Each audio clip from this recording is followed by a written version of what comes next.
Ibo, t'es prêt? Oui, mon béton, toujours. Allez, on y va. Arena Podcast, dans les coulisses du football, le podcast qui rencontre les acteurs du foot, Ibo. Oui. Toujours là, Martigues.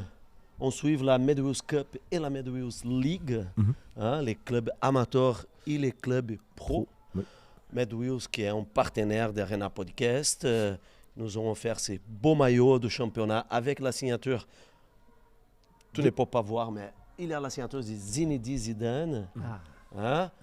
Et on a le ballon de la Ligue 1 Kipsta, C'est ça. ballon de la Medwills Cup. Que d'autre dire sinon demander à les personnes de s'abonner. Abonne-toi, c'est très simple. Il y a un bouton là. Pas, c'est fini. Arena Podcast sur tous les réseaux sociaux, tu vas nous trouver. Donc, Instagram, Facebook, on est sur tous les réseaux. YouTube, surtout la chaîne sur YouTube. C'est là-dessus qu'il faut s'abonner surtout. Et je dis toujours, si tu n'as pas les moyens de regarder la vidéo parce que tu es en train de conduire, tu es sur le transport, tu es dans la salle de sport, Spotify, on est là aussi. Exactement. On y va? C'est parti. C'est parti, mon béton. Aujourd'hui, on a... Il m'a dit qu'il n'a pas anglais. Alors que... attendez d'entendre le nom, attendez. Je vais pas galérer. Peut-être je vais moins galérer parce que c'est pas en français. Mais on a le dirigeant, le directeur sportif du FOS, club ici de la région, qui a monté en N2. N3, qui a monté N3. La deuxième montée les dernières 5-6 ans. Et qui a été déjà, on a filmé parler des reconversions, des contrats avec les... C'est quelque chose d'extraordinaire. Je pense unique. C'est la première fois que j'entends un discours sérieux par rapport à ça, à donner un contrat professionnel dans la reconversion et un contrat du foot pour un joueur. Donc c'est avec un grand plaisir qu'on reçoit aujourd'hui James Strauss. Enchanté aussi d'être là avec vous, c'est très sympathique. Donc, ça va? À votre service, je suis nickel, pas de souci, très à l'aise, parfait, merci. Salut James. Bonjour. La forme. Félicitations pour la montée déjà. Ouais, la montée l'année dernière et le maintien, super maintien cette année, donc très content du travail accompli cette saison. Donc d'après les statistiques, parce que tu as échangé avec Beto là-dessus en off, tu es monté l'année dernière. Maintien cette année. Ouais. Et l'année prochaine, c'est quoi? Elle a monté en N2. Oh là là, c'est beau, c'est beau. Faut toujours rêver haut. C'est donc beau. on rêve chaque année, on rêve haut. Bon, mais c'est du travail quoi. C'est mais le standard. On travaille pour le structurer et faire en sorte d'y arriver. Après, derrière le football, on sait toujours qu'il peut se passer plein de choses. Non, mais surtout que c'est important. Oui. C'est vraiment ta mécanisme c'est ta fabrique. C'est je monte, je me maintiens et je monte encore. C'est ça. C'est la marque fabrique de James. C'est une dynamique, c'est une structuration de club, parce qu'on part de loin, on est un petit club. Fosse-sur-Mer, c'est 17 000 habitants, donc c'est un village. C'est ça. Avec autour quand même des gros, puisque Martigues, Ligue 2 cette année, mais ils ont déjà vécu en Ligue 1. Istres a vécu en Ligue 1 et Arles a vécu en Ligue 1. Et le petit village gaulois, Fosse. Parce que tu m'as dit, vous partez de la R2. On part de la R2, ouais, exactement. Donc c'est deux montées. On est monté en 6 ans avec le Covid à l'intérieur. On est monté chaque année. Voilà. James, tu es directeur sportif du club du FOS, FC FOS. Non, Étoile sportive phocéenne. Étoile sportive. C'est comme Étoile sportive Trappes, Étoile sportive Guyancourt. Voilà. C'est l'époque rouge communiste de la France, c'est ça? Depuis combien de temps? Que je suis au club? Oui. 11 ans. Ah, ok. 11 ans. J'ai tout fait au club. J'ai été entraîneur, directeur sportif et manager général maintenant. Voilà. C'est un sacré parcours dans le club. Ouais. Mais intéressant, puisque derrière, ça permet de toucher à tout, d'avoir un œil sur tout et de pouvoir justement se projeter, envisager des choses et surtout avoir la confiance des dirigeants, tout simplement. Tu connais le club. Et comment vous êtes structuré au niveau jeune? Parce que ça va être important pour créer une dynamique derrière. Comment vous êtes structuré? C'est un objectif fort du club de pouvoir justement structurer les jeunes. Donc on part de bas, on a des équipes qui ne sont pas du tout en ligue. Donc c'est notre objectif de pouvoir... Toutes les équipes sont au niveau district. Donc c'est vrai qu'on a besoin de bien travailler là-dessus. Donc pareil, l'écosystème qu'on est en train de créer, l'économie qu'on met en place, permet aussi d'aller chercher des éducateurs qu'on ne pourrait pas avoir si jamais on devait payer des éducateurs, parce que c'est compliqué. Donc on paye un petit peu les éducateurs, mais on a une autre dynamique pour le pouvoir être attractif. Et la dynamique, c'est la même que pour l'équipe première. Et avec tous ces clubs autour, est-ce que ça va pas être simple de construire? Ah non, c'est super compliqué, puisque dès que nous, on a une génération ou 2-3 jeunes qui sont bons, on a les gros clubs qui viennent tout de suite les chercher, donc c'est compliqué. Alors, j'ai tendance à dire, le fait qu'on soit monté en N3 nous a amené un petit peu plus d'attractivité, et en fait, au lieu, on va faire en même temps, puisque d'ailleurs, on reste dynamique, on essaie d'être attractif chez les tout petits pour pouvoir créer des générations, et on sait qu'une génération, c'est 5 ans, pour qu'elle arrive et à condition qu'on arrive à garder tout le monde. Donc, le fait d'être monté en N3, ça attire des 18, ça attire des 17. On va pouvoir peut-être monter des bonnes équipes en 18 et en 17. Et ensuite, derrière, si on a des bonnes équipes en 18-17, qu'on atteint les ligues, il y aura peut-être des 15 et des 16 qui viendront, etc. Donc, au lieu de niveler par le bas, on va niveler par le haut. Ah, donc les catégories plus proches à la N3. Possible. Voilà. Ça peut être une stratégie, mais on va faire les deux stratégies. On va continuer à bien travailler chez les petits, où on renforce avec des éducateurs. On a d'anciens joueurs qui reviennent au club justement pour pouvoir encadrer ces jeunes. On a par exemple le directeur sportif jeune chez nous, Rémi Fournier, qui a joué 15 ans en pro en France, en Ligue 2, Ligue 1. Et est revenu cette année prendre des jeunes et prendre la direction justement opérationnelle des équipes jeunes. J'aime bien l'idée de la valorisation des coachs. Ouais. Ça passe par là. L'attractivité. L'évolution des petits, ça passe par là. Exactement. Dans un club, si on voulait être compétitif, il faut rendre le club attractif. Et il n'y a pas 50 solutions d'être attractif. Il y a l'argent, il y a les équipements, il y a la structuration, les structures. Et ensuite, derrière, d'être dynamique et bon, et surtout d'être diplômé. Voilà. Si on met ça en face des jeunes et des parents, généralement, on arrive à faire venir des nouveaux jeunes joueurs. Et on parlait de ça tout à l'heure, mais c'est vrai que là, on est sur une petite commune. Ouais. Ok, 15 000 habitants, c'est ça? Ouais, 16 000 habitants. 16 000 habitants.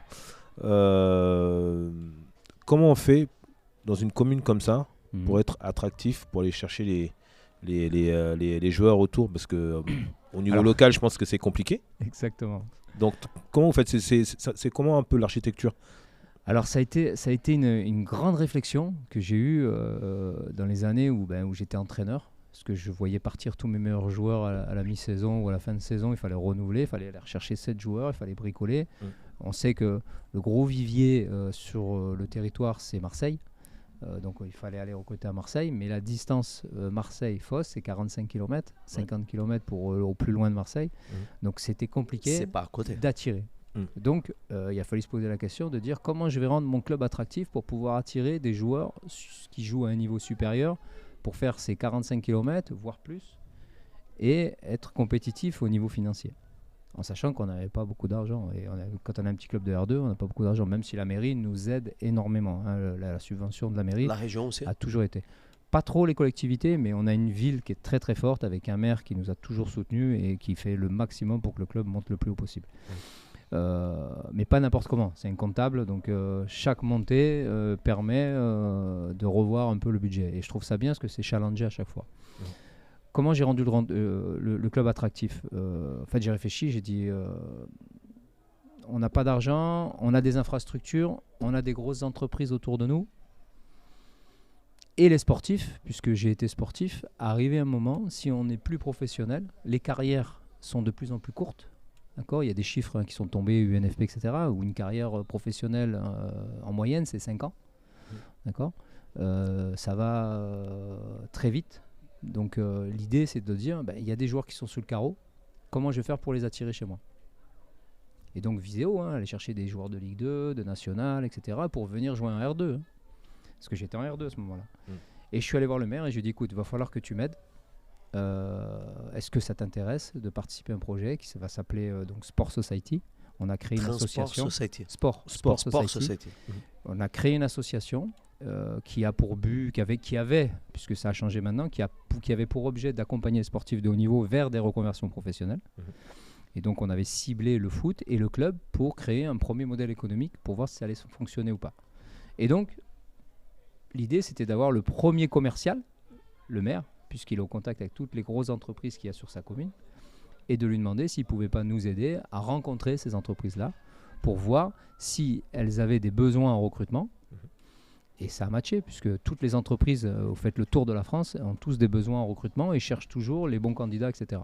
Donc notre idée a été de dire, les sportifs ont des soft skills qui sont complètement différents que du candidat lambda, d'accord, puisqu'ils ont vécu du sport, et dans le sport, ils ont acquis des compétences que recherchent les entreprises, travailler en équipe, savoir se lever, être à l'heure, je peux vous en dire, fixer des objectifs, rarement malade, enfin voilà, plein de choses comme ça, qui font que derrière ça, c'est des candidats qui intéressent les entreprises. Et donc, c'était de faire matcher les entreprises avec des sportifs. Et c'est ce qu'on a fait. On a fait des tests avec 2-3. Alors, et ça a fonctionné tout de suite, puisque derrière, les gars ont été vite embauchés. Mais on ne maîtrisait pas le savoir-faire. Le savoir-être, je le maîtrisais. Mais le savoir-faire, je ne maîtrisais pas. Donc, ce qu'il fallait faire, c'était engager les entreprises sur des formations. Et bien sûr, France Travail, les entreprises du bassin, etc., ont mis des formations en place. Et on a mis nos sportifs en formation. Donc, une première phase, c'était valider les savoir-être, travailler sur leur orientation professionnelle. Deuxième phase, ça a été de les mettre en formation professionnelle, comme toute personne. Les acquis. Et avec toujours un objectif, si tu réussis ta formation, tu rentreras en CDI. Ça, c'était l'accord qu'on avait initial avec les entreprises. Et donc, ça fait qu'on a créé des parcours complets de réussite dans les entreprises qui jouaient le jeu.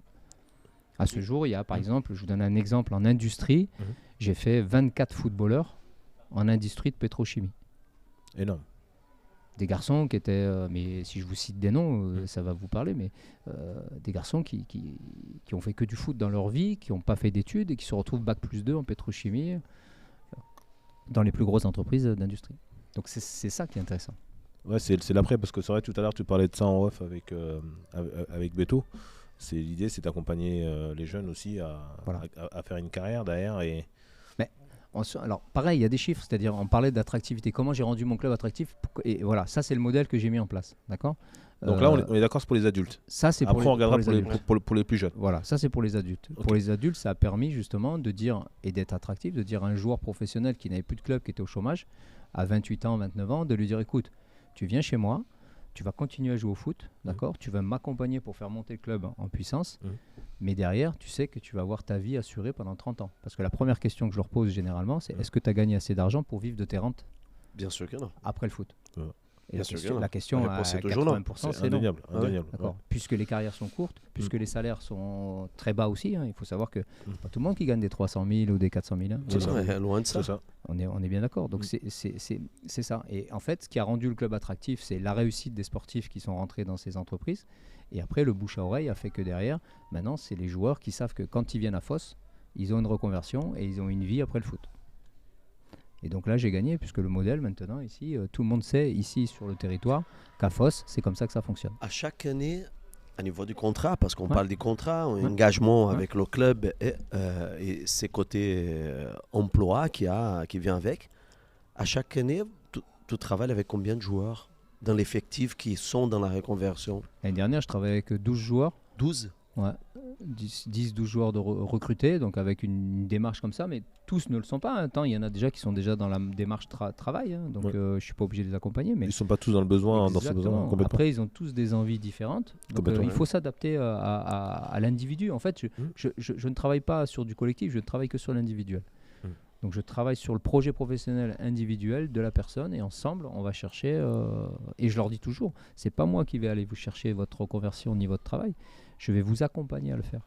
Comme ça leur met en responsabilité sur leur avenir. Et ça leur dit de dire, projetez-vous dans 5 ans, dans 10 ans, exactement. Qu'est-ce que vous allez devenir après le foot ? Oui, parce que la formation, elle est en bac+2, bac+3. Sur la pétrochimie, mais après, ça peut être du bac, ça peut être du infrabac, on peut tout faire. Mais bon, on est là sur 2-3 ans. Donc, il faut que le joueur il accepte, qu'il joue le jeu de 2-3 ans, quoi. Ouais, dans le club. Et l'auto de réussite, elle est bien. Dans le club. Mais c'est pas qu'il commence après 6 mois et dit c'est bon, ciao. On est complètement d'accord. Mais ça, c'est validé dès le départ. Okay. Dans la relation de confiance qu'on crée avec le sportif. Oui, mais une fois qu'ils mettent les pieds dans l'entreprise ou dans l'école, ça peut changer. Mais après, vous pouvez tomber sur des garçons qui ne sont pas sérieux et qui d'un coup vous disent au bout d'une année, je m'en vais, je vais ailleurs, etc. Ça peut arriver. Mais à partir du moment où vous remplissez toutes les conditions pour que lui s'épanouisse, qu'il puisse jouer dans des bonnes conditions, etc., Pourquoi ils partiraient? En R2, quand on est monté de R2 en R1, on avait 16 joueurs professionnels qui étaient venus en reconversion chez nous, qui avaient joué en pro. Et comment tu fais? Il faut faire un contrat fédéraux. Il faut faire un contrat fédéraux. Ouais, on fait. Alors en R1, on n'en faisait pas. En R2, on n'en faisait pas. Là, en National 3, on a commencé à en faire. Tu n'es pas obligé de faire en régional? On peut, mais financièrement parlant, ça coûte cher. Il y a des charges, il y a des choses comme ça. Donc, on ne le faisait pas, tout simplement. Juste pour comprendre, James, si moi, je suis un joueur pro et que j'accepte votre modèle et je viens chez vous, le fait que je suis pro et que je suis dans le cadre du contrat fédéral, professionnel, professionnel. Vous n'êtes pas obligé à continuer ces schémas? Si. Et donc, comment ça se passe? Eh bien, on leur fait un contrat fédéral. Ok. Avec moins d'heures, moins de chiffres. Après, on fait un petit complément, des fois sur des frais de déplacement ou sur des frais de manifestation. Parce qu'ils ont le droit à ça. Et de l'autre côté, l'emploi. Le projet. Et quand il y a l'emploi plus un petit peu d'argent à côté, ça fait vite une paye très intéressante. Si vous êtes même allé au SMIG à 1300, 1400 le SMIG, vous donnez 500 € de l'autre côté, ils sont presque à 2000 €. Ouais, c'est ça. Et 2000 € pour jouer en National 3, ça va? C'est déjà pas négligeable. Ouais. C'est déjà pas mal. Nombre d'entraînements? 4 entraînements le soir. Donc il y a une exigence quand même. Oui, parce que les travail, les études pendant la journée. Tous sont en activité la journée. Ouais. Je crois qu'il n'y en a que 2 qui ne font que du foot chez nous. Ok. Si on prend le deuxième volet de la question, maintenant sur les jeunes, en sachant qu'on est sur cette commune de 16 000 habitants, donc Fos, comment tu fais pour être attractif, pour attirer des gamins de U6 à U18 par exemple? Je prends une fourchette.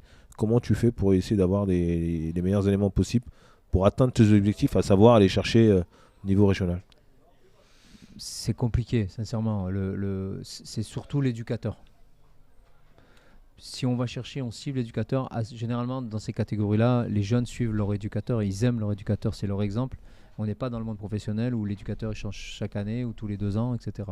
Là, il y a une identification, surtout dans les équipes. Mais c'est vraiment difficile pour nous, puisque derrière, je vous dis, Martigues, Istres sont quand même Istres avec des équipes en nationale, Martigues avec des équipes en ligue.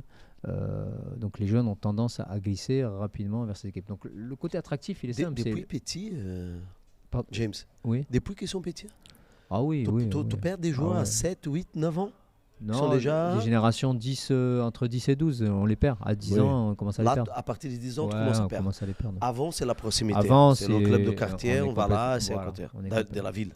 C'est ça. C'est la proximité. À partir de 10 ans, tu commences à perdre. Ça détecte déjà très tôt et je trouve ça dommage parce que derrière, il y a la famille, etc. Mais bon, ici, c'est à côté. 15 km entre Fos et Martigues, c'est pas beaucoup. C'est facile.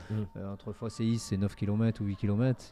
Voilà. Donc, c'est là que ça devient compliqué. Mais par contre, on travaille. Et le fait de faire avoir des conditions, donc je disais, d'entraînement importantes, avoir des bons équipements pour que les petits, ils manquent de rien, avoir des éducateurs qui sont diplômés, à qui on paye des formations pour que justement ils montent en compétences. Voilà ce que propose Fos.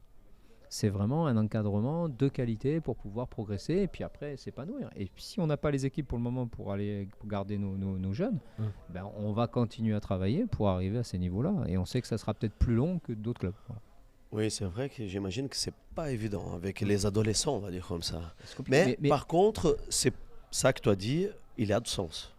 Oui. Je suis en 16, 17 ou 18, j'ai visé un N3, qui peut-être c'est plus dans ma réalité. C'est complètement ça. Qui visait, par exemple, aujourd'hui, Martigues en Ligue 2. C'est ça. Là, la distance, peut-être que...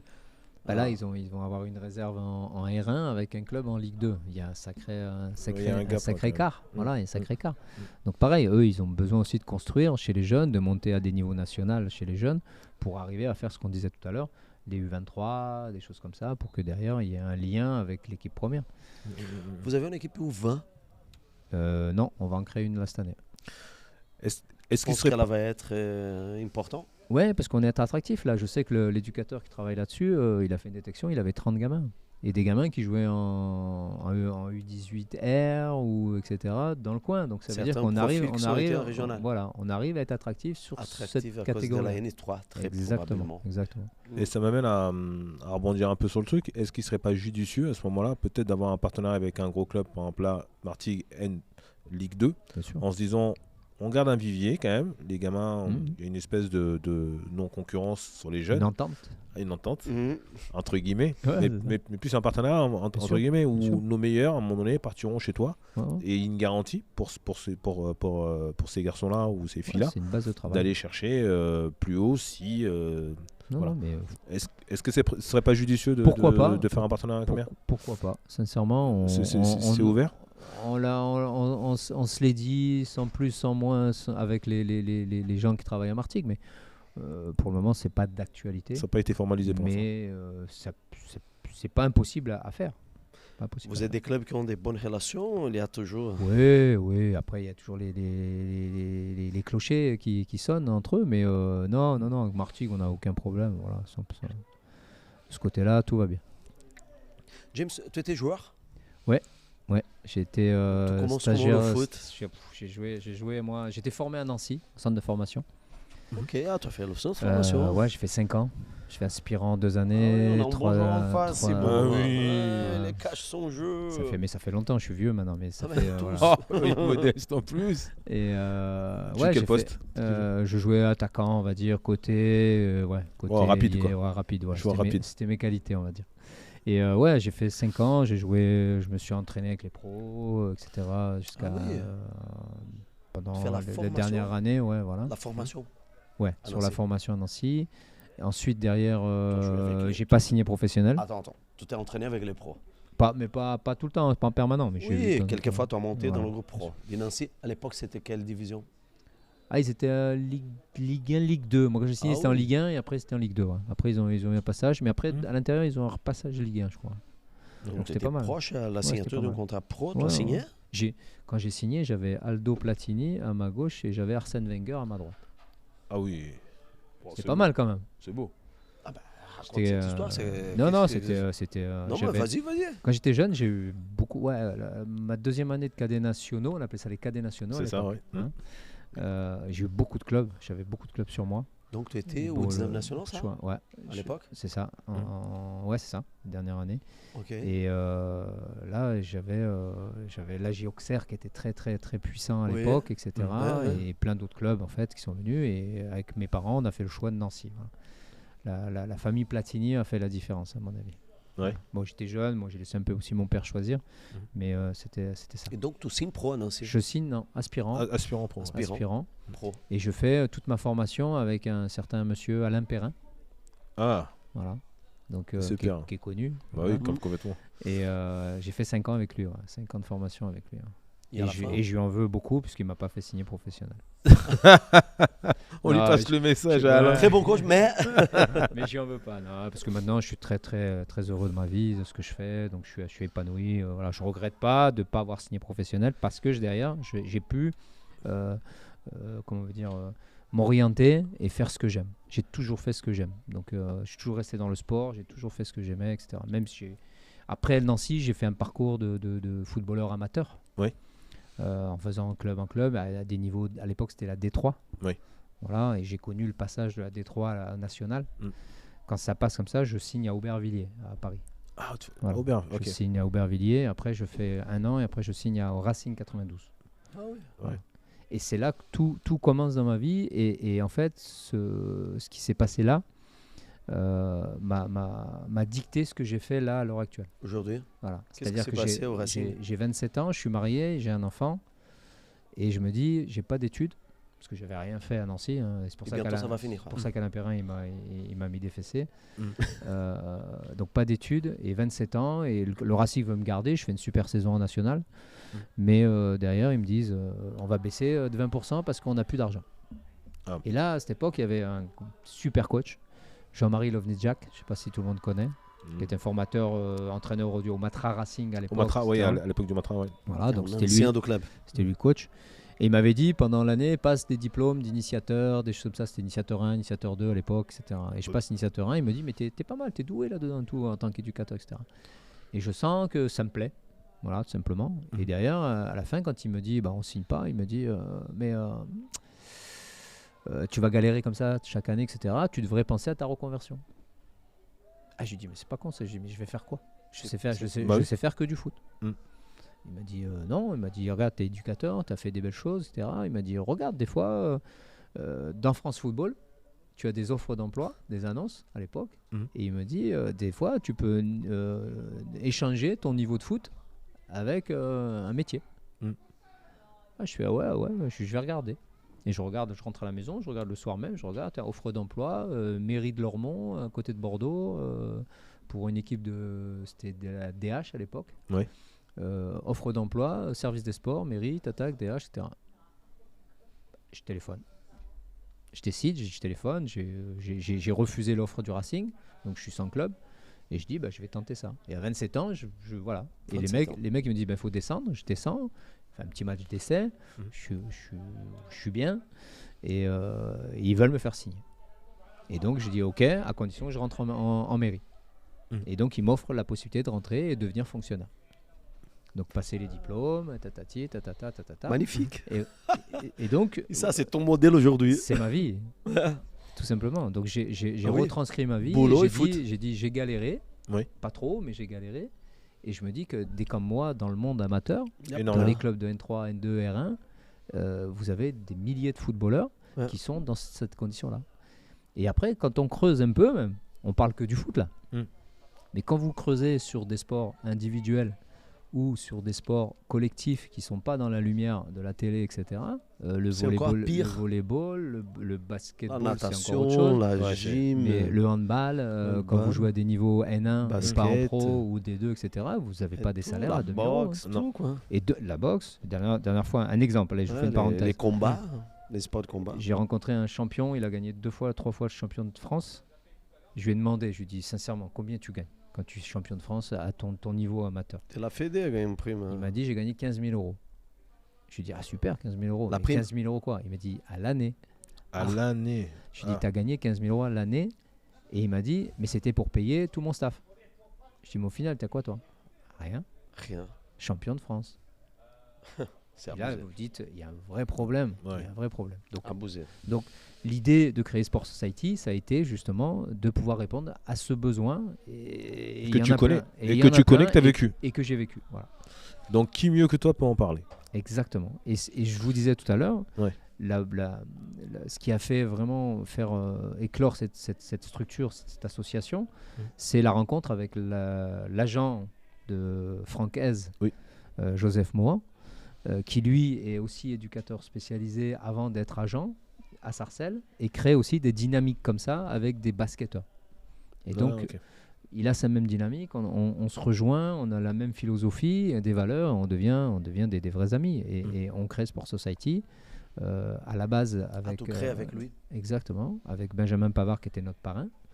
Donc ça a fait aussi un peu le buzz et faire en sorte que derrière on puisse accompagner un maximum de sportifs. À ce jour, on est sur 2 territoires, Sport Society, sur le territoire des Bouches-du-Rhône, avec le club en appui de Fos-sur-Mer, et sur le territoire du Tarn-et-Garonne, avec Montauban, avec un club qui était en D2 féminine, ils sont descendus cette année, en D2 féminine à Montauban, et un club de R1 masculin, et qui ont la même dynamique et qui veulent épouser le même modèle économique. C'est magnifique. Mais c'est quelque chose qui va se mettre en place un peu comme... Sincèrement, tu penses que c'est le futur? Je pense que c'est un modèle... Semi-pro, quoi, on va dire comme ça. C'est le semi-pro. Je suis au service des sports des collectivités. J'étais au département, là je suis à la métropole. De plus en plus, il y a moins d'argent. Donc il y a moins de subventions données, allouées au club. Donc il faut trouver des moyens. Donc les seuls moyens qu'on peut trouver pour rentrer, c'est du sponsoring. Mais les entreprises, elles ont de plus en plus de mal aussi à envoyer du sponsoring, de l'image, etc. Et puis il y a de l'image, qui est... Exactement. Donc l'idée, c'est d'aller les chercher sur du RSE ou du RSO, qui permet justement de dire, écoutez, c'est ça, mais je vais vous mettre un sportif. C'est des dispositifs, ça? Non, c'est RSE, RSE, c'est du responsabilité sociétale d'entreprise. Et l'idée, c'est de leur dire, prenez un gars sportif, et si vous êtes content, vous sponsoriserez le club en échange. Ouais. Attends, comment ça se passe? C'est ça, c'est un mouvement... Sponsorisé comment? Avec l'argent ou sponsorisé avec... une aide au club d'image. Après, derrière, ils mettent leur image sur le club parce que derrière, ils y ont trouvé un intérêt sur le modèle économique. ça a une vraie valeur ajoutée. C'est-à-dire de dire, nous, dans notre entreprise, on a pris un sportif qui travaille chez nous et qui est un super élément. En termes de communication, il n'y a pas mieux. C'est exceptionnel pour les entreprises. Ils ont des avantages pour travailler avec les sportifs qui se trouvent dans cette situation. C'est-à-dire avantage dans la reconversion des profils qui sont... Non, le seul avantage, c'est qu'ils ont vraiment des bons éléments dans leur entreprise. Ça, c'est vraiment un avantage. C'est-à-dire, en gros, j'ai pas entendu un RH se plaindre d'un sportif qui est rentré dans son entreprise. Donc là, oui, au début, c'est profil pas compétitif, mais esprit d'équipe. Exactement. Ponctuel, qui... Se lever et être à l'heure. Être à l'heure. Aujourd'hui, avec les jeunes, c'est pas évident. Tout ça, c'est vraiment valeur ajoutée pour les entreprises. Ah ouais. C'est ce qui est déjà, comme ils disent, rien que d'être à l'heure, pour eux, c'est extraordinaire. Un sportif, toute sa carrière, enfin moi, dans le foot, toute ma carrière, ça a été l'heure, c'est l'heure, avant l'heure, c'est pas l'heure, après l'heure, c'est plus l'heure. Et si on n'est pas à l'heure, on a des amendes. Ouais. Et si vous avez fait ça pendant 10 ans, 12 ans, je peux vous dire que moi, être en retard, je sais pas être en retard. Pour moi, je suis malade si je suis en retard. Donc, les sportifs qui ont vécu ça, ils vous disent la même chose. Un entraîneur ou machin, l'heure c'est l'heure. On a rencontré il n'y a pas longtemps un joueur qui a dit on avait un rendez-vous podcast. Il est arrivé 30 minutes avant, je pense. On a été attends, on va faire un petit malade. On a respecté l'horaire à la fin, mais il était vraiment en avant. C'était Jean-Pierre Nsamé. C'est vrai qu'il nous avait amené cette anecdote-là. Jean-Pierre Nsamé qui joue en Italie maintenant. Qui a monté avec le Como, Première Ligue, et qui pendant 6 ans joue en Suisse. Donc, déjà, il avait l'or. Déjà, il avait cette mentalité. En plus, il a passé des années en Suisse. Ouais. Je pense qu'il va avoir du mal avec les Italiens. Mais bon, ça reste entre nous, ça. Non, mais c'est vrai que c'est très plaisant, hein, tout ce que... Ça parle. Si on est dans le monde du sport, complètement. Complètement. Et en plus, ce que j'aime bien dans ce que tu dis, encore une fois, James, c'est concret. Ouais. C'est-à-dire que le projet que tu proposes, non seulement c'est concret, c'est accessible. Oui. Là, tu réalises. Oui. C'est accessible. À parler, tout le monde est bon. Mais là, tu réalises. Ah oui, non, il y a des belles réussites. Si je vous cite des exemples, il y a des réussites qui sont extraordinaires. Et quand tu parles, je pense à des clubs en Île-de-France, parce qu'on vient de là. Ah ouais. Et je pense aux certains clubs d'Île-de-France qu'il faut avoir ce modèle. Parce qu'il n'y a pas, comme tu as dit, il y a moins d'argent. Il n'y a plus d'argent. Hein. Et il y aura toujours beaucoup de joueurs qui sont dans cette difficulté, quoi. Et puis, franchement, il ne faut pas se focaliser. Alors, Sport Society, c'est ouvert, pas qu'au football, hein, c'est ouvert à tous les sportifs. À tous les sports. J'ai fait des tennisman, j'ai fait des handballeuses, j'ai fait des basketteurs, on a fait plein de sports. Des filles au squash, des trucs de fou. Aide-moi, Beto, parce que je sais qu'une fois au studio, on avait reçu quelqu'un qui avait été au Ratra Racing. Matra Racing à l'époque. Charles. Donc lui c'est un parfait exemple parce que il était au Matra de Gilles Koundé. D'accord. Ciel est blanc, voilà, au cœur ciel est blanc, une fois on y est tout le temps. Voilà, donc il est venu, il nous expliquait justement un peu dans la même mécanique, hein, et on lui avait proposé un contrat. Donc au début, il a pris le truc. Carlos aussi, pareil. Il se retrouvait coach de l'équipe senior de l'équipe réserve de Paris Saint-Germain. C'est naturel. Et on pouvait pas le payer niveau salaire au niveau du football.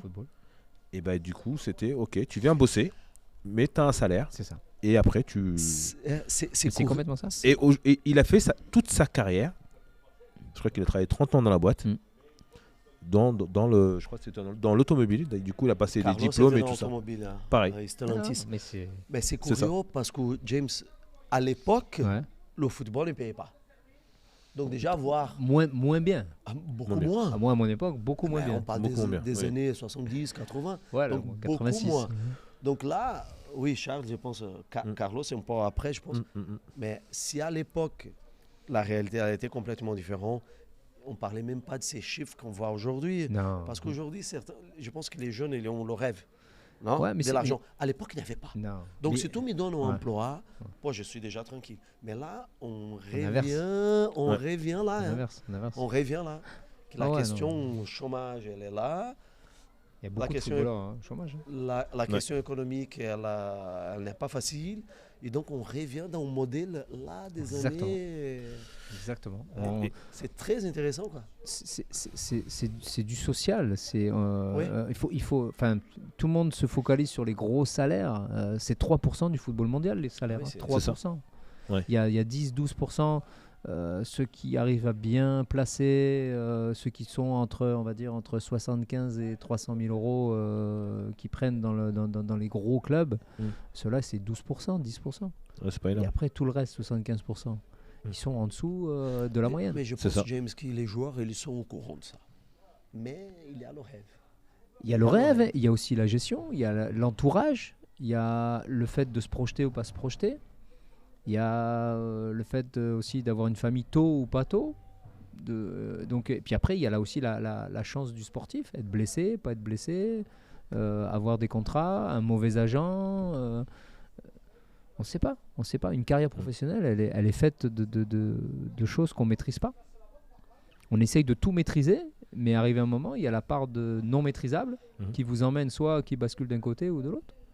Moi, j'ai des garçons, c'est des amis avec qui j'ai joué à Nancy, qu'on fait une carrière monstrueuse à Nancy avec un nombre de matchs le plus important. Le mec il a fait des mauvais investissements, il s'est retrouvé à repasser des diplômes et sous le carreau. Et aujourd'hui on a parlé de partenariat parce qu'on va dire qu'aujourd'hui France Travail, tu vas forcément avoir des leviers avec eux sur les mécanismes de l'emploi.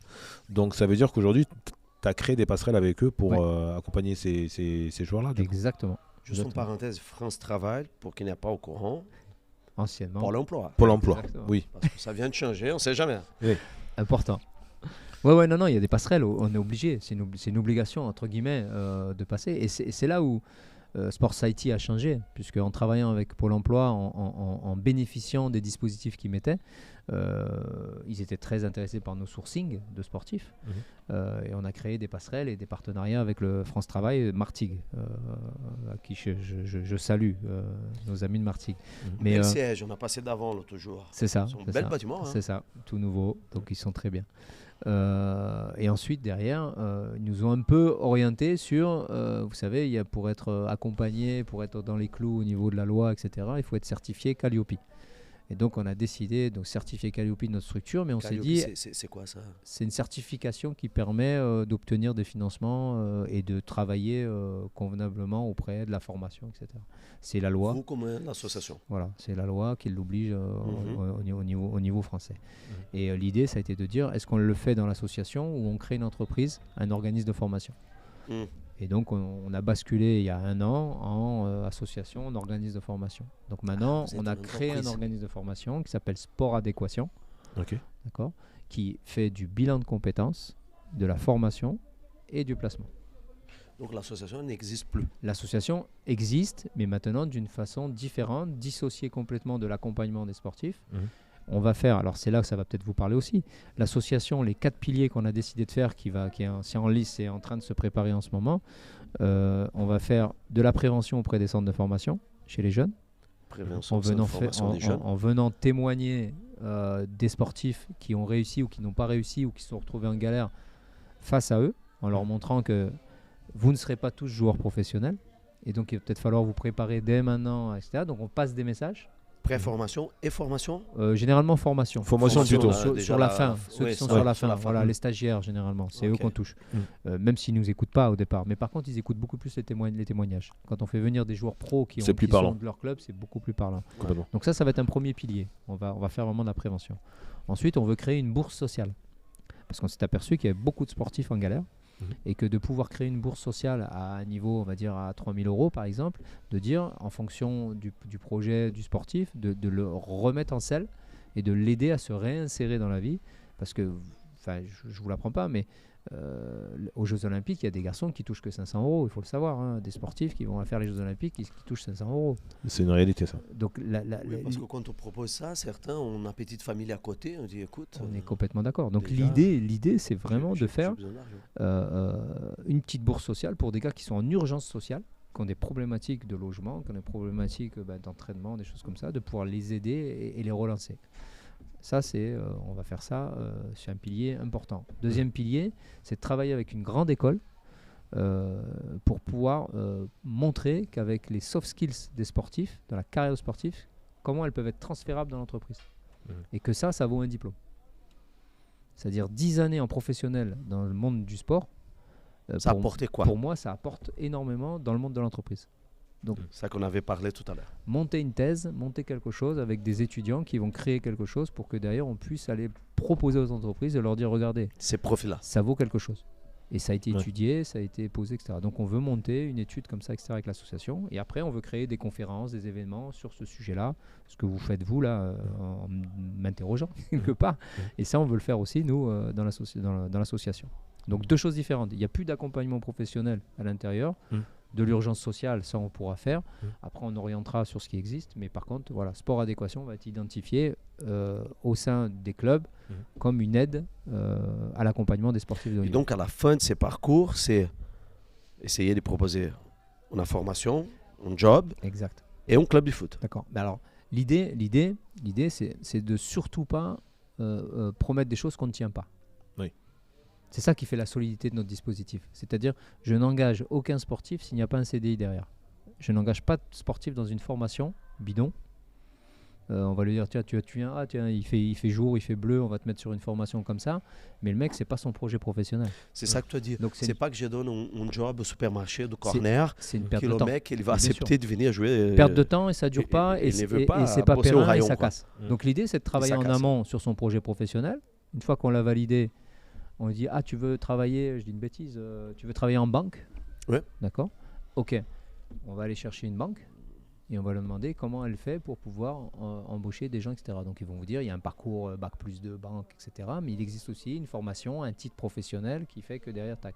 Et on va aller chercher ce titre professionnel. Donc tous les filières. Exactement. Et après, les exigences, on va dire les aux sportifs, nécessités. si tu réussis ta formation, nous on s'engage avec la banque à faire un CDI derrière.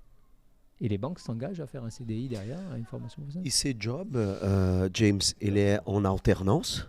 Oui. Parce que ces joueurs, il a besoin d'un revenu tout de suite. Ouais, ils ont surtout il a besoin de l'argent tout de suite. Alors l'argent, oui, parce que c'est de l'alternance, il y a de l'argent. Il a de l'argent. Pas de problème. Et c'est ce qui fait aussi que ça matche avec des sportifs, parce qu'ils ne font pas rien pour rien, pour le savoir. Un sportif, il se fixe un objectif, c'est ce qu'il a fait toute sa carrière. Donc là, l'objectif, c'est le CDI. Comment je fais pour atteindre mon CDI? Il va falloir que je m'entraîne par le biais de la formation, donc que je sois bon. Et si je suis bon, je sais que j'aurai mon CDI. Donc je peux vous dire, j'ai fait des garçons qui étaient, il y en a un, je ne cite pas son nom, mais qui était à l'Olympique de Marseille au centre de formation, qui est infrabac de chez Infrabac. Quand il est venu me dire, moi je veux faire un diplôme Bac+2 en pétrochimie, je lui ai dit, mais c'est pas possible, tu n'y arriveras jamais. Il m'a dit, je veux y arriver, fixe-moi cet objectif. Il m'a dit, c'est mon objectif. Et il joue avec vous? Il a joué? Non, il voulait jouer, mais il n'est pas venu à Fos. Mais c'était un grand joueur, c'est un très bon joueur du territoire. Et je peux vous dire qu'il a réussi. Il est rentré chez Arkema en pétrochimie. Et il a fait son parcours, il a été un exemplaire. Et il a réussi le pari d'être infrabac, Bac+2 en pétrochimie avec un contrat CDI derrière. Un contrat CDI dans le foot derrière? Non. Contrat CDI chez Arkema en pétrochimie. Et il joue il joue plus au foot, non. Il est international beach soccer, man. Ah oui. Il joue au foot. Il a fait une carrière. Il a joué à Consola jusqu'en National 1 et tout, etc. C'est un bon joueur. C'était un bon joueur. C'est magnifique ça. Non, il y a des parcours comme ça qui sont merveilleux. Et je reviens toujours pas dans la question économique, vraiment pour dire comment ça peut se passer. Parce qu'on sait que l'alternance aujourd'hui, elle paye 500 € par mois. L'alternance? Oui. Ça dépend de l'âge. En alternance. Ça dépend de l'âge. Oui, c'est calé sur l'âge. Il y a trois niveaux. Si on a moins de 22, on est à 500, 600. Si on a à moins de 26, entre 22 et 26, à peu près 900. Et si on a plus de 26, c'est pas loin de 1700. Ah, ok. Là, justifie le faire un petit contrat en CDI avec le club. C'est pour ça. Mais après, avec les aides de l'État, avec le club, c'est pas en CDI, c'est juste un contrat. Voilà, avec les aides de l'État, ça coûte moins cher au club. Ça coûte moins cher au club ou à l'entreprise qui va prendre le garçon en alternance. Il y a des mais rien à voir le fait qu'il ait un profil sportif. Non, c'est des autres dispositifs. Ça, c'est les dispositifs. Parce qu'ils sont jaunes, dispositifs État. Voilà. En fait, Le sportif de haut niveau, les aides maximales qu'il a, c'est quand il est listé ministère des Sports.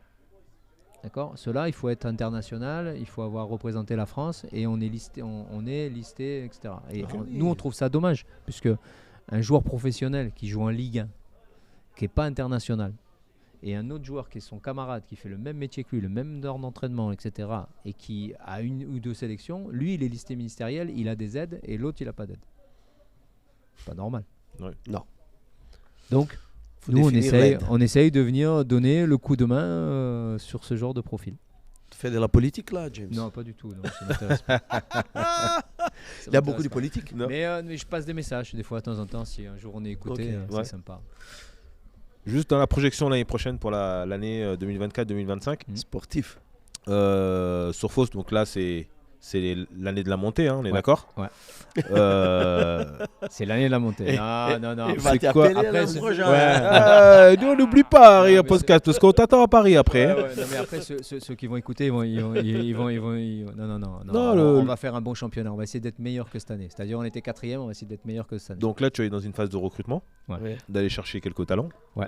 Avec on a parlé de tout l'accompagnement et tout ça. Exactement. Est-ce que tu as des cas concrets là en ce moment? Parce que tu sais que là on arrive sur le mois de juin. Oui. Donc c'est à dire qu'on va bientôt clôturer les recrutements. C'est ça. Est-ce que tu peux nous donner quelques petits tips là des Ouais, trucs on concrets? a fait signer 2 garçons hier. 2 garçons, un qui arrive de Rousset, club de N3 juste à côté, qui s'appelle Sofiane Jaffi, d'accord, qui a été formé à l'OM, qui a un parcours qui est jeune, hein, qui a 24 ans. D'accord. Qui a un parcours N3, N2, voilà, c'est un bon jeune. Ensuite, derrière, on a fait signer un jeune. Alors lui, c'est une belle histoire aussi. C'est un gamin qui a été formé à Nancy, qui a envoyé son CV au club. Voilà, je ne vous cache pas que j'ai reçu plus de 200 CV avec des vidéos, etc. C'est un truc de fou. Hein. Ouais. J'avais jamais vu ça encore. Ah oui. Dès que tu as touché le N3, c'est incroyable. Et ben ce garçon, son CV m'a parlé parce que j'ai vu Nancy. Directement. Derrière, j'ai vu aussi le niveau. Il arrive de N2 à Bissheim, en Alsace. Ok. Et en se renseignant, en prenant des renseignements à Nancy, etc. J'apprends que c'est un bon joueur. C'est un gars sérieux, quoi. Donc voilà. Donc au final, il vient 2 jours ici pour vraiment vérifier que son CV corresponde à la personne. Il a fait un test. Exactement. Tu exiges des tests? Ouais, j'aime bien voir les joueurs. Après, pas pour les tester parce que les renseignements généralement ils sont bons. Voilà, juste pour voir si le vécu avec le groupe. Voilà. Si il se sent bien, il se sent bien, qu'il n'est pas blessé déjà, et que le groupe le ressente bien. C'est ça. Ça aussi, des fois ça arrive, ça passe pas. Allez hop, on prend pas. Mais là, ça s'est passé super bien. Il a été très bon, etc. Et donc voilà. Et son histoire, c'est de dire il a pris la décision de quitter la N2 Bissheim. Il travaillait dans l'entreprise à son père. Il décide de partir de Bissheim, l'aventure marseillaise, qu'il a un ami ici, et il a un peu de famille ici, et il veut venir vivre dans le sud. Il lâche tout, il vient ici. Et les deux, magnifique. Et les deux sont dans ces cadres de reconversion? Alors non, le premier que j'ai cité, il a déjà une petite entreprise qui fonctionne très très bien. Donc lui, il a déjà créé son entreprise. Il est gérant salarié, non salarié. Et donc on lui a fait un petit contrat. Comment il s'appelle, notre ami Thibaut Ribeiro, voilà, c'est le deuxième qui arrive de Bissheim, un ailier droit qui est pied gauche.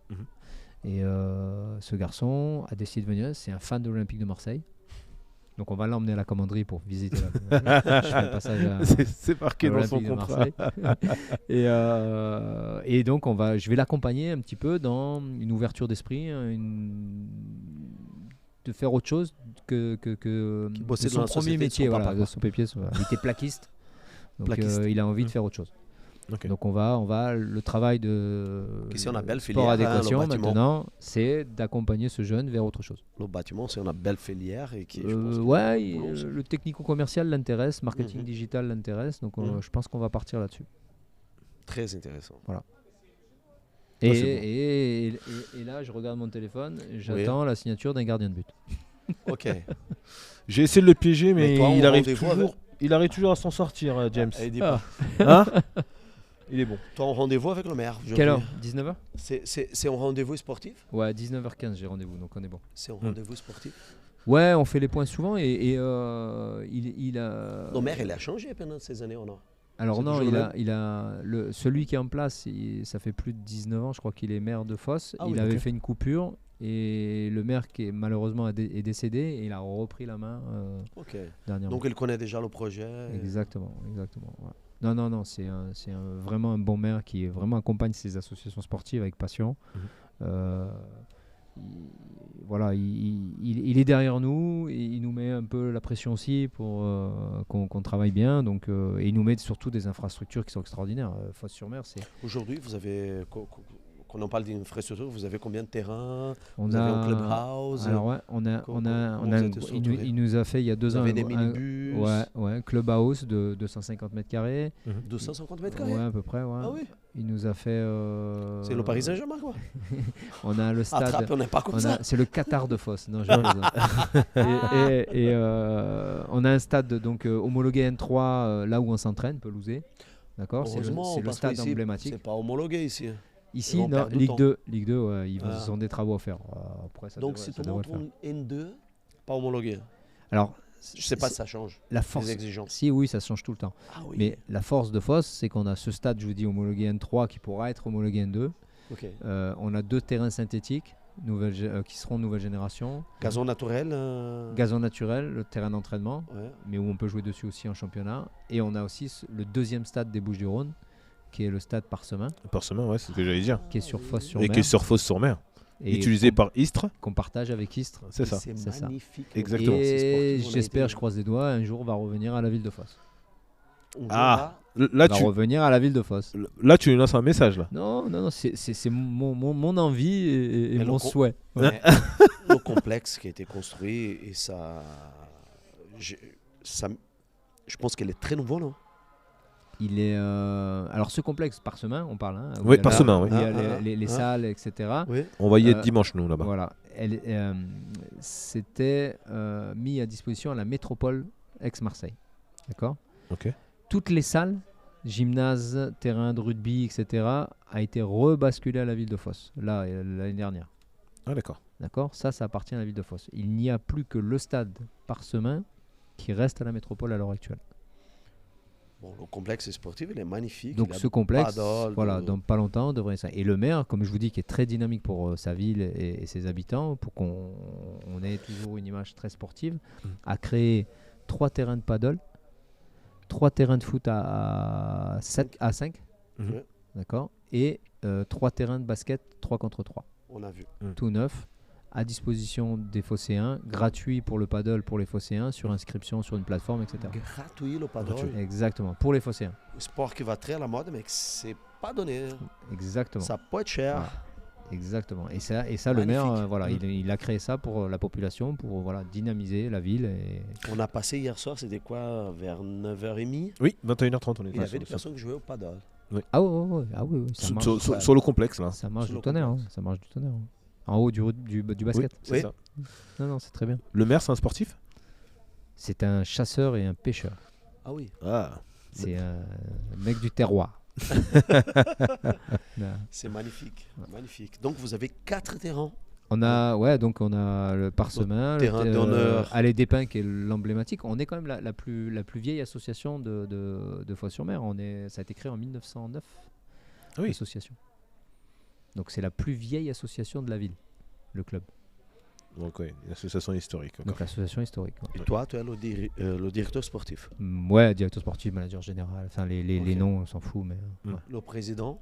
Il y a le président à qui je fais une équipe extraordinaire, qui a une confiance totale, où on partage bien chacun ses missions, avec une entente parfaite depuis maintenant plus de, on va dire, j'ai pas dire 11 ans aussi, 11 ans. 11 ans parce qu'il y était mais il n'était pas président encore, on va dire. C'est depuis arrivé en même temps quasiment. du coup. 8-9 ans, ouais. Non, il était avant moi, parce que lui était éducateur au club, etc. Combien de personnes au bureau, James? Il y a une secrétaire, il y a Martine qui s'occupe de la N3.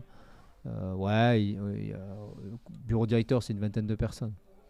Et combien de salariés? Salariés, il y a le coach et on avait un alternant dernièrement, mais on n'a pas encore de salariés. C'est que des bénévoles à l'heure actuelle. C'est que des bénévoles. Ouais, Combien de et licenciés? Très important, 550 licenciés. 500. 500. 550. Ouais, 550 licenciés. Et je vous dis, on a vraiment une équipe de bénévoles performante. Et vraiment des gars qui sont très très attachés au club. Voilà. Des femmes et des hommes très attachés au club. Ça change beaucoup la N3 ? Ouais, ça amène une nouvelle dynamique.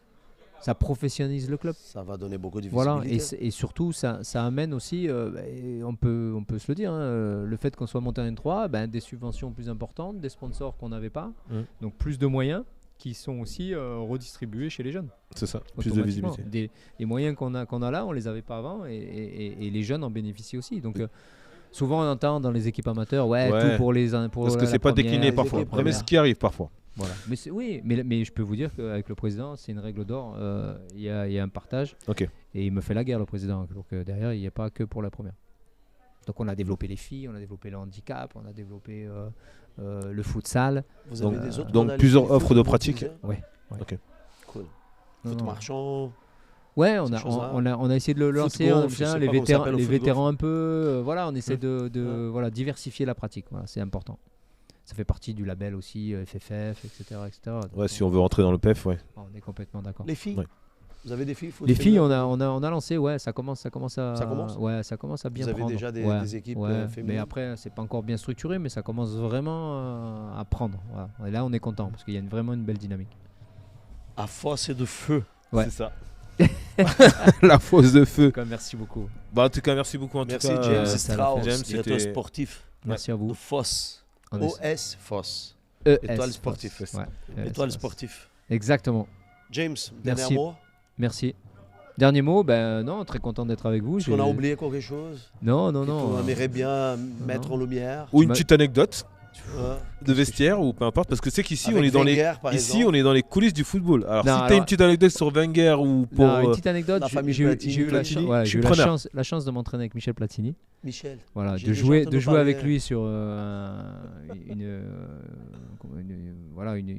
entraînement. Ouais. Et il m'a fait une passe merveilleuse et j'ai tiré au-dessus de la barre. T'as touché les pigeons. Il est venu. Voilà, c'est à l'époque qu'il jouait encore. C'est à l'époque où il préparait son jubilé et il s'entraînait avec le centre de formation. Il s'entraînait avec nous. Okay. Et ce jour-là, il est venu me voir et il m'a dit tu veux marquer des buts? Il m'a dit t'es attaquant? Et j'ai dit ouais. Il m'a dit si tu mets pas ton corps en avant au-dessus du ballon, tu marqueras jamais de but. Il m'a dit si t'es toujours là-bas, il va toujours aller là-bas. Voilà, c'est vraiment. Et je l'ai retenu après parce qu'à chaque fois, et ça je le dis aux jeunes à chaque fois. Platini m'a dit, c'est pas moi qui dis. Exactement. C'est le boss. Merci beaucoup en tout cas. Merci beaucoup. À bientôt. Merci à toi, c'était un grand plaisir. Voilà, toujours dans les coulisses. Oui, là, on a découvert déjà un parcours foot qu'il avait caché. C'est ça. Un parcours dirigeant extraordinaire. Et ces projets de reconversion vraiment extraordinaire. Et puis magnifique. J'adhère à 200%. C'est un projet pour moi qui est on va dire réalisable. Et en plus, tu touches quelque chose d'essentiel. Ça veut dire derrière donner la possibilité aux joueurs d'avoir une vie de famille, de construire quelque chose. Et James, il a tout dit. C'est extraordinaire. Hayal, tu es jeune, tu joues au ballon. Ça te plaît, l'idée? Formation, boulot. Tu as le micro. Tu as une question à poser? Non, rien? On va envoyer ton CV à James. Tu sais, une dernière chose. Je ne sais pas si... Non, c'était Fabrice qui nous a mis en contact. Fabrice, ouais, c'est ça. Sabri. Pardon. Mais Sabri, c'était un de mes joueurs ici. Arena Podcast est aussi sur LinkedIn. D'accord. Et je vois de plus en plus de joueurs qui sont là avec leur CV. Ouais. Et la dernière, je pense que c'était ces jours-là, les derniers jours, fin de saison, ils sont en train de publier les CV, les vidéos. Il n'y a que ça. Il n'y a que ça. Il n'y a que ça. C'est un réseau professionnel. Pourquoi il n'y aurait pas la place pour les sportifs? Bien sûr. Pourquoi il n'y aurait que des CV pour autre chose? Il y a un monde de foot sur LinkedIn que j'ai découvert avec le podcast et que c'est très intéressant. Exactement. Donc n'hésitez pas, Arena Podcast, tapez sur LinkedIn, Instagram, Facebook, Twitter, X, pas Twitter. Yep. Sur TikTok, on est aussi, on est présent. Aime bien les contenus plus dynamiques, on va dire comme ça. C'est ça. Ouais. Mais surtout sur YouTube, ok? Cliquez, abonnez-vous, partagez ces contenus avec vos copains, votre monde de foot. Et à très bientôt. Ibo, petit mot? Je pense que tu as tout dit. Tu as tout dit, mon Beto. Bah écoutez, on vous attend. Abonnez-vous. Nous, on continue. La fusée. Fusée, il n'y a pas de marche arrière. Voilà. On va qui vers l'avant. Exactement. Ah, je crois qu'il a une question Il y peut-être. a une question à la fin. Peut-être sur ces transversales qu'il n'arrive pas à réaliser. Non, moi je voulais juste poser une question. Je voulais dire, qu'est-ce qu'on peut te souhaiter? Qu'est-ce qu'on peut te souhaiter? La montée en N2. Il est focus, hein. C'est pas la santé. Bravo James. Moi, la santé, c'est les. Je prends. Mais tu sais qu'on va t'appeler. Ah, il faut. Appelez-moi. Alors juin. Allez, mois de mai parce que tu seras monté avant. Début mai, je t'appelle. Allez, ça va. Ça marche? Marché conclu. À la fête du travail, le 1er mai, je t'appelle. Marché conclu. Allez. Tu sais qu'à chaque podcast, il y a chaque week-end. Tu viendras faire le coup d'envoi. Ah, ça me plaît ça. À chaque podcast qu'on rencontre les personnes, c'est un club en plus que moi je contrôle le week-end pour voir comment ça. Pour regarder les résultats. C'est ça. Ça prend du temps. Donc là, tu vas rentrer dans le spectre. Ça prend du temps. Là, tu vas commencer à rentrer dans le spectre. Merci beaucoup. Merci à toi. James. Merci. Allez, au revoir.